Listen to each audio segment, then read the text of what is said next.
नमस्कार दोस्तों, मैं डॉक्टर ओपी वर्मा आप सभी का अरस्तु study point by doctor OP sir YouTube channel पर हार्दिक स्वागत करता हूं। दोस्तों, आपको पता है कि हमने लास्ट क्लास में पाचन तंत्र का अध्ययन किया था। पाचन तंत्र के अंदर हमने पाचन तंत्र का सही सीक्वेंस क्या है वो देखा। आहार नाल के जो भाग होते हैं उन पर चर्चाएं की। आहार नाल के अंदर प्रारंभिक जो पार्ट होता है, इनिशियल पार्ट होता है, वो ओरल कैविटी। उस ओरल कैविटी के अंदर हमने दांत का अध्ययन किया और दांत के बाद हमने लार पढ़ा था। उसी कड़ी में फिर अपन आज ओरल कैविटी के अंदर ही टंग पर चर्चाएं करेंगे। टंग, जीभ ऐसा ऑर्गन है जिसके अंदर कोई बोन नहीं पाई जाती, अर्थात बोनलेस स्ट्रक्चर होती है। कम्प्लीटली एकदम सॉफ्ट टिश्यू की बनी हुई संरचना होती है और हमारी जीभ दानेदार होती है। दानेदार इसलिए होती है क्योंकि उसके ऊपर टेस्ट बड्स पाए जाते हैं, स्वाद अंकुर पाए जाते हैं। उन स्वाद अंकुरों की वजह से हमारी जीभ दानेदार दिखाई देती है। जीभ का आगे का जो पार्ट होता है वो गतिशील होता है, मूवेबल होता है, जबकि जीभ पीछे की जो साइड होती है उसके अंदर हड्डी हायोड बोन से जुड़ी रहती है। कौन सी अस्थि से? हायोड अस्थि से जुड़ी होती है। तो जीभ के अंदर किसी भी प्रकार की अस्थि नहीं होती, लेकिन जीभ का जो अग्रभाग होता है, ये जीभ का अग्रभाग तो फ्री रहता है। दो भाग होते हैं इसके, एक होता है अग्रभाग और एक होता है पश्च भाग। ये जो अग्रभाग है ये गतिशील होता है, गतिशील। इस जीभ के अग्रभाग का जो पार्ट जो हमारी ओरल कैविटी से जुड़ा रहता है उसे लिंगुअल फ्रेनम कहते हैं। यानी जीभ को जो ऊपर उठाकर देखेंगे तो जीभ में एक तंतुनुमा संरचना होती है, फाइब्रस स्ट्रक्चर होती है, जिसे बोलते हैं लिंगुअल फ्रेनम। तो पहला ही शब्द होता है कि जो जीभ है, जीभ मुख गुहा से ओरल कैविटी से लिंगुअल फ्रेनम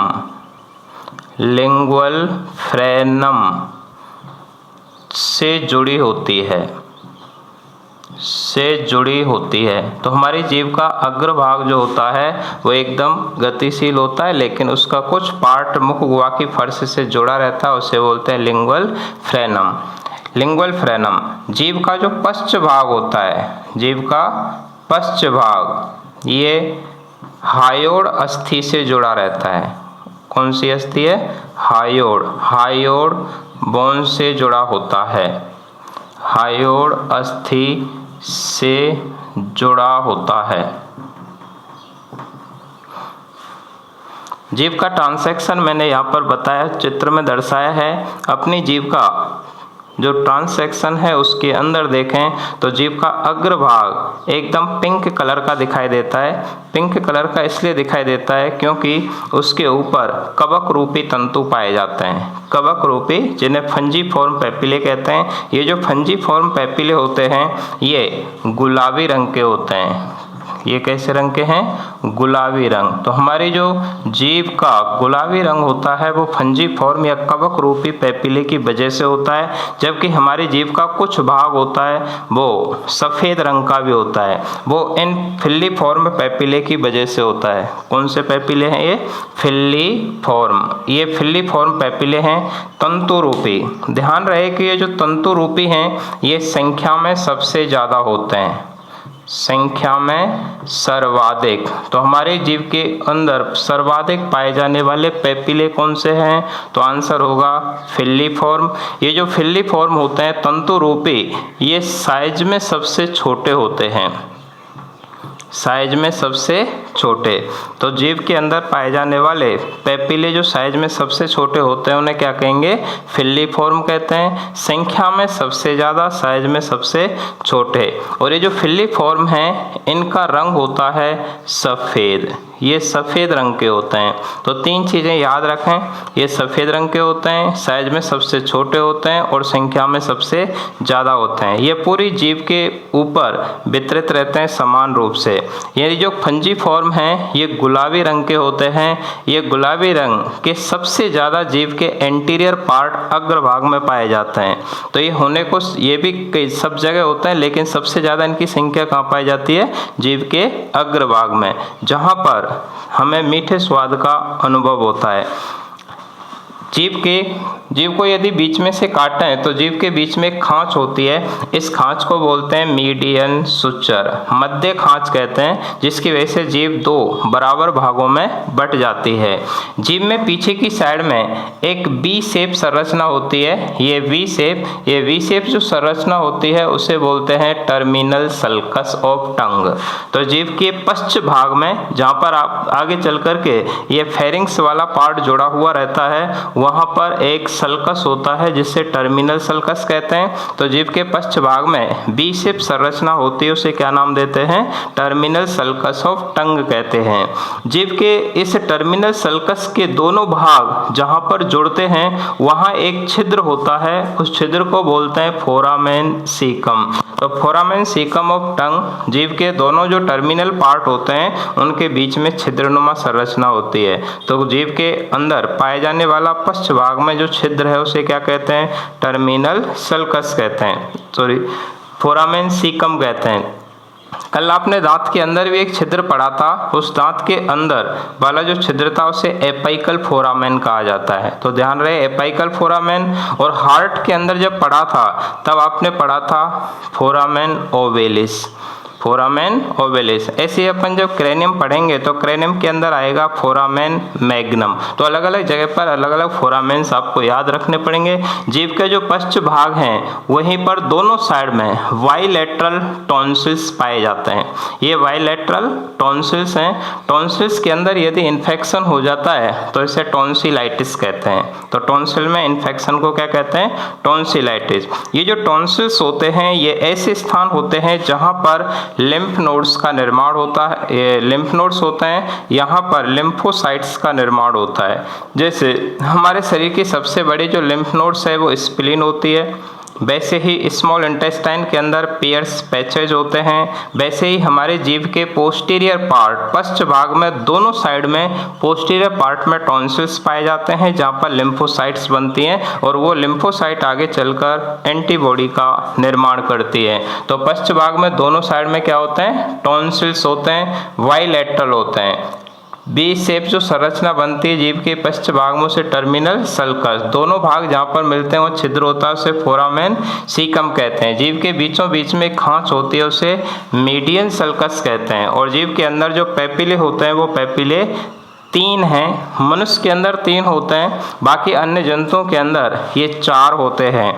और जो सबसे ज़्यादा संख्या में पाए जाते हैं वो तो हैं फिल्लीफॉर्म या तंतुरूपी, जो सफ़ेद रंग के होते हैं। जो गुलाबी रंग के होते हैं वो हैं फंजीफॉर्म। और जो सबसे बड़े आकार के होते हैं, सबसे बड़े आकार के, साइज में सबसे बड़े और जीव के पश्च भाग में होते हैं, तो साइज में सबसे बड़े होते हैं, उन्हें बोलते हैं सर्कमवैलेट पेपिले या बर्तुलपुटक पेपिले।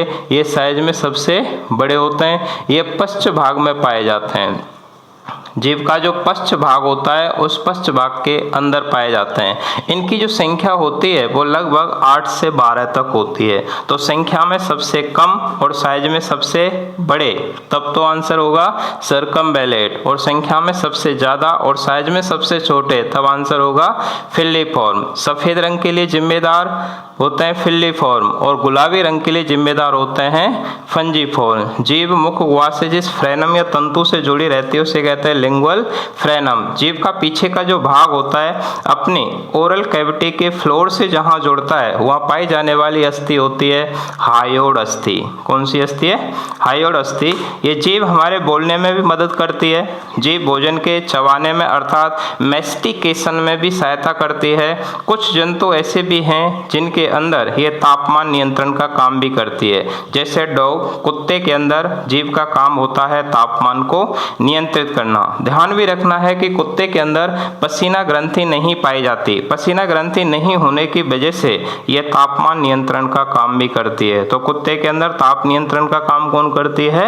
जीभ करती है, क्योंकि उसमें पसीना ग्रंथि नहीं पाई जाती। तो ये अपन ने जीभ के बारे में पढ़ा। जीभ में से ज़्यादातर जो क्वेश्चंस होते हैं इनके पेपिला से रिलेटेड क्वेश्चंस पूछ लिए जाते हैं। जीभ का जो अग्रभाग होता है, आगे का भाग, उससे हमें मीठे स्वाद का अनुभव होता है। मैं शॉर्ट में लिखूं, जैसे पूछ जीभ का अग्रभाग, एंटीरियर पार्ट, इस भाग से मीठे स्वाद का अनुभव होता है। जबकि जो पार्श्व भाग होते हैं, लेटरल पार्ट होते हैं, लेटरल पार्ट, इनसे हमें खट्टे और नमकीन स्वाद का अनुभव होता है।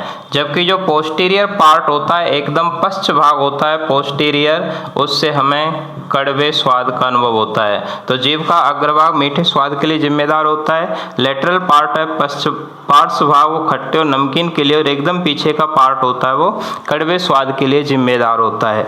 हमारी जो जीभ है वो इन्हीं स्वाद अंकुर या टेस्ट पेपिले के कारण दानेदार दिखाई देती है। जीभ पढ़ने के बाद फिर देखते हैं तालु, पैलेट।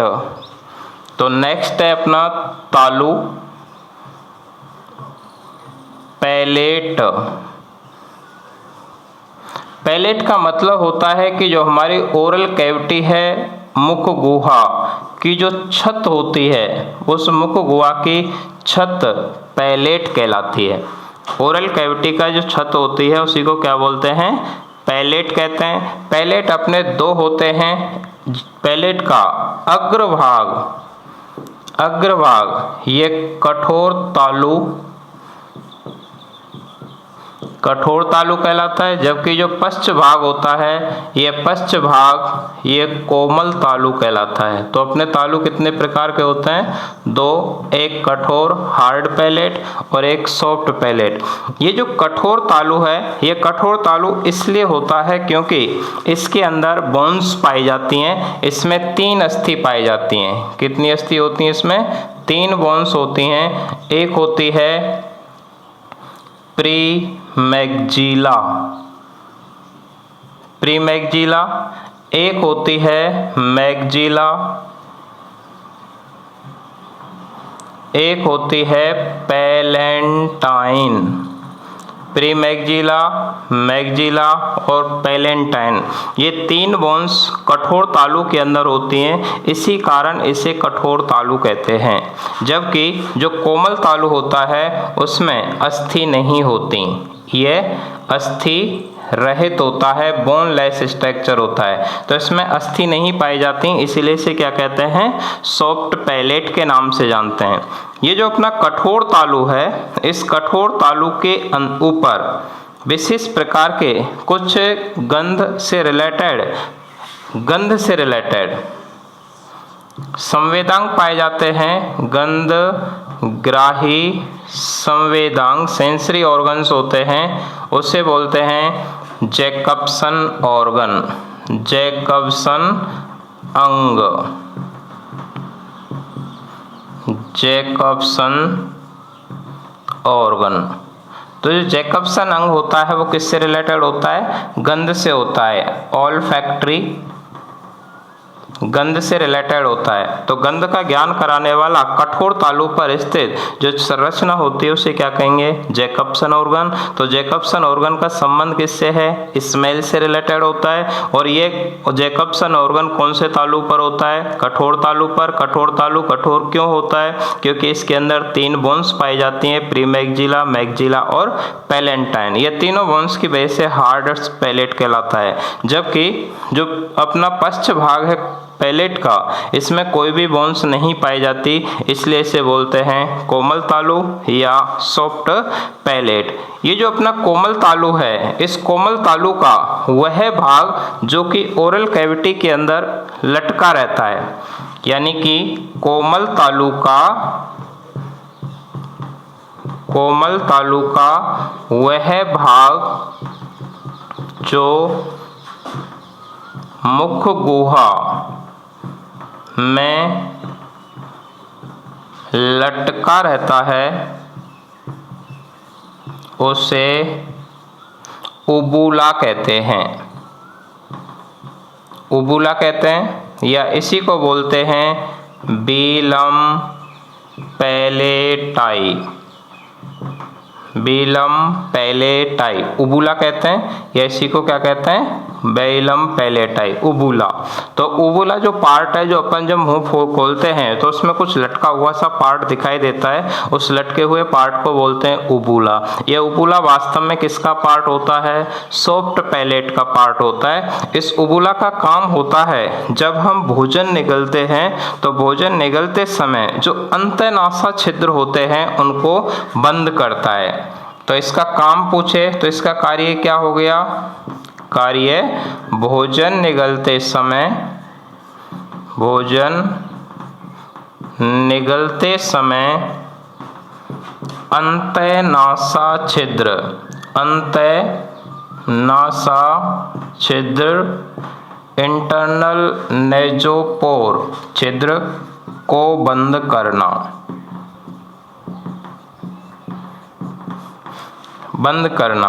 यानी हमारे जो इंटरनल नेजोपोर्स होते हैं, अंतःनासा छिद्र, इनको बोलते हैं बाह्यनासा छिद्र, और जब ये अंदर की साइड में खुलते हैं तब उन्हें बोलते हैं अंतःनासा छिद्र, इंटरनल नेजोपोर। ये जो अंतःनासा छिद्र हैं उनको भोजन निगलते समय बंद करने का काम करता है उबुला, उबुला या बेलम पैलेटाई। ये जो उबुला या बेलम पैलेटाई है ये किसका पार्ट, कोमल तालु, और कोमल तालु वह पार्ट होता है जिसके अंदर कोई भी बोन स्ट्रक्चर नहीं पाई जाती, एकदम सॉफ्ट होता है। ये सॉफ्ट टिश्यूज की बनी हुई संरचना होती है। तो ये तालु से रिलेटेड कुछ क्वेश्चंस बन जाते हैं।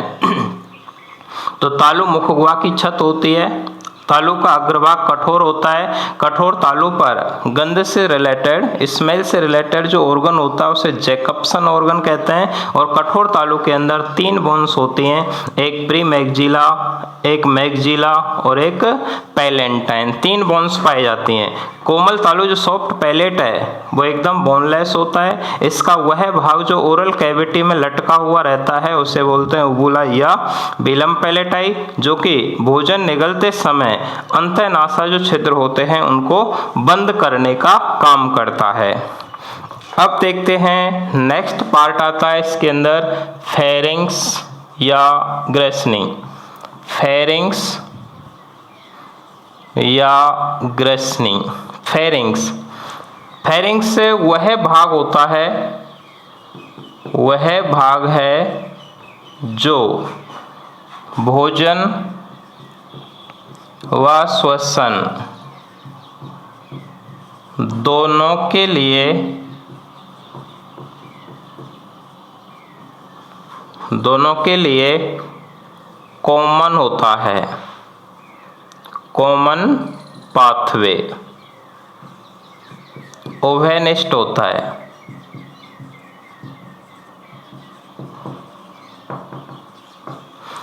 यानी कि ध्यान रहे कि ये एकमात्र ऐसा स्थान है जहाँ की भोजन और श्वसन दोनों एक दूसरे को क्रॉस करके निकलते हैं। तो जब अपन रेस्पिरेटरी सिस्टम पढ़ते हैं तब भी फेरिंग्स पढ़ते हैं, और जब अपन डाइजेस्टिव सिस्टम पढ़ते हैं तब भी उसमें फेरिंग्स पढ़ते हैं। तो भोजन और श्वसन दोनों को क्रॉस करने का काम कौन करता है, तो ये फेरिंग्स करता है। ये फेरिंग्स वह भाग है जहाँ भोजन और श्वसन दोनों मिलेंगे, इसीलिए इसे कॉमन पाथवे के नाम से जाना जाता है। ये जो फेरिंग्स है, ग्रेसनी है, इस ग्रेसनी में पाचक ग्रंथि नहीं होती, किसी भी प्रकार की पाचक ग्रंथि नहीं पाई जाती, नहीं पाई जाती। तो इसमें कोई पाचक ग्रंथि नहीं होती है।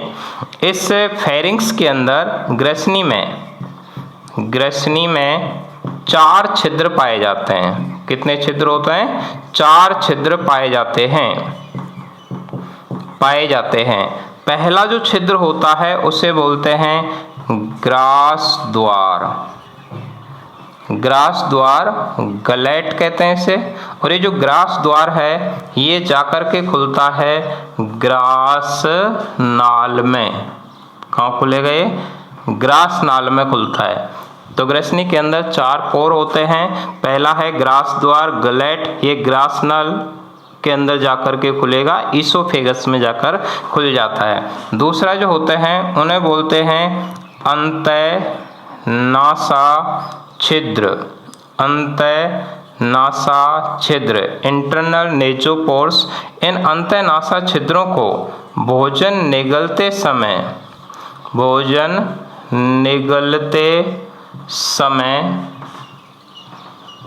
उबूला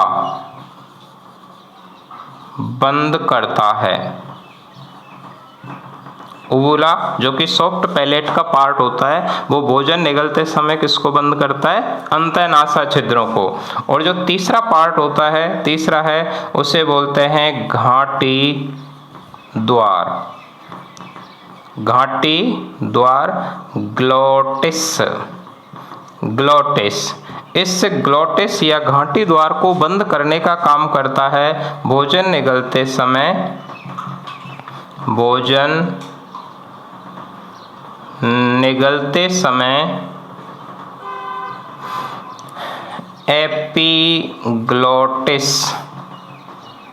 एपिग्लोटिस को बोलते हैं घाटी ढक्कन बंद करता है। अलग अलग क्वेश्चन है दोनों। यदि पूछे कि ग्लोटिस या घाटी द्वार को बंद भोजन निगलते समय कौन करता है? एपिग्लोटिस। और नासा छिद्रों को बंद कौन करता है?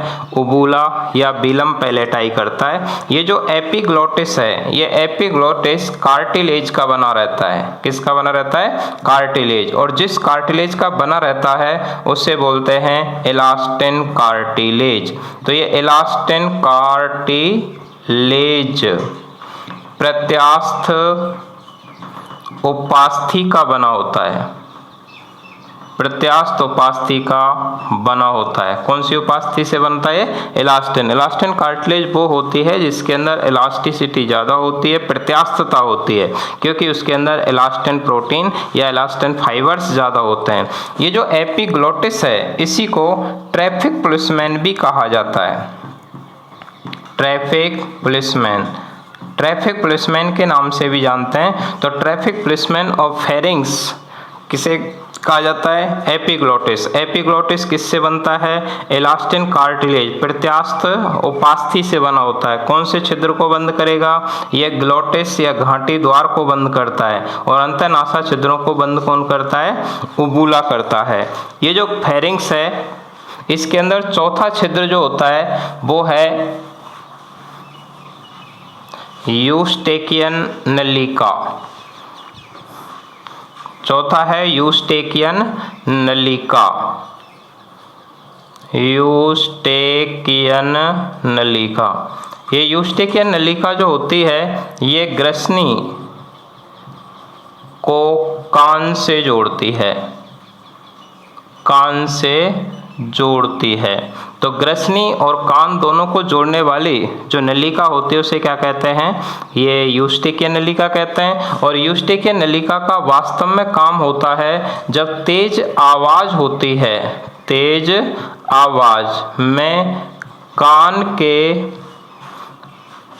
पर्दे को फटने से बचाना।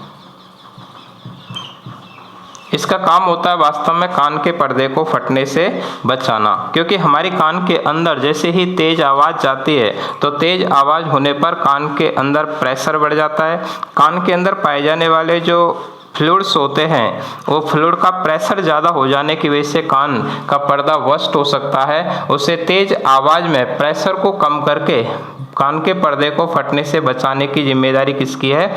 यूस्टेकियन नलिका की। ध्यान रहे कि हमारे कानों के लिए WHO के अनुसार, WHO के अनुसार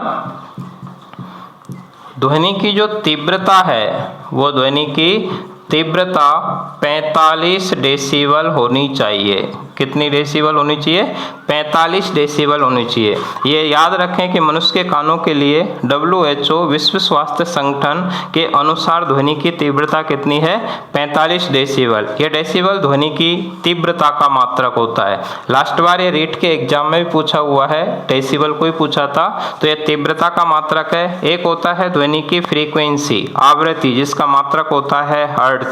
जो हर्ट्ज है वो ध्वनि की आवृत्ति को बताता है, जबकि जो डेसिबल है वो ध्वनि की तीव्रता को बताता है। और यदि ध्वनि की तीव्रता 80 डेसिबल से ज़्यादा हो जाए तो 80 डेसिबल से ज़्यादा होने पर होता है शोर, जिसे बोलते हैं ध्वनि प्रदूषण। तो ध्वनि प्रदूषण कितनी तीव्रता से ज़्यादा पर होता है? 80 डेसिबल से ज़्यादा पर। हमारे कानों के लिए WHO के अनुसार कितनी तीव्रता होनी चाहिए? 45 डेसिबल। डेसिबल किसका मात्रक? ध्वनि की तीव्रता का। हर्ट्ज किसका मात्रक? ध्वनि की आवृत्ति का। और हमारी ग्रसनी के अंदर कितने छिद्र हैं? ह्यूस्टिकियन नली का। काम क्या करती है? ग्रसनी को कान से जोड़ती है। कान के अंदर बनने वाला जो प्रेशर होता है तेज आवाज की वजह से, उस दौरान कान के पर्दे को फटने से बचाती है। ये अपन ने ओरल कैविटी कंप्लीट की। ओरल कैविटी के अंदर हमने दांत पढ़ा, लार पढ़ी, जीभ पढ़ी, पैलेट पढ़ा और फेरिंग्स ग्रसनी के बारे में पढ़ा। यहाँ से आगे की बातें दोस्तों फिर नेक्स्ट क्लास में करेंगे। बहुत धन्यवाद आपको। आप सभी अरस्तु स्टडी पॉइंट पर बने रहें, अपनी पढ़ाई कंटिन्यू करते रहें। Thanks to all. मिलते हैं नेक्स्ट क्लास में।